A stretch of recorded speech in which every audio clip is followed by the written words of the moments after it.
Alright, so what we first did to make our mixture is we used sodium hydroxide and distilled water. We did 50 milliliters of sodium hydroxide, and then we used 60 milliliters of distilled water, and then we used 4 drops of food coloring, and that's what our polluted water is going to be. And then with our model, we're basically testing the pH for the start so we can see how much pH is in the water afterwards to see like kind of the range of contamination. And so basically we're testing this water from right here because it's completely pure, and then we're going to use the pH probe, and we collected the water in here and then we put it in a separate container that's completely clean, and now we're using the pH probe to be able to find the starting pH. Okay, so basically we're going to start with turning this water on.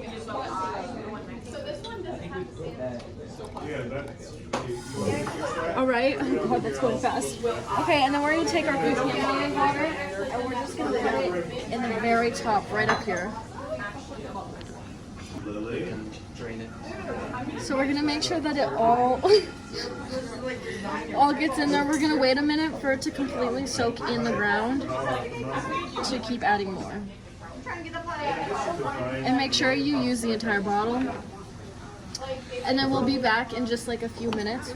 Okay, and now the water is rising, and the higher it gets, the more that our polluted water is going to be mixed in. And our final goal is we're going to test each of these wells. So this is our first group, this is our second group, and then this is our third group.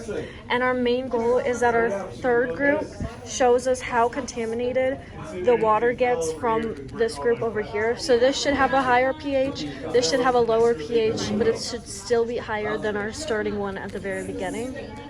Now we're sucking out the contaminated water for the first group.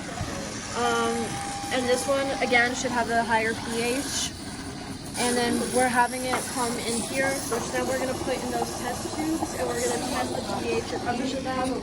And then we'll put them in a graph, and we'll see how much the pH changes and how much the pollution carries on and contaminates the rest of the water.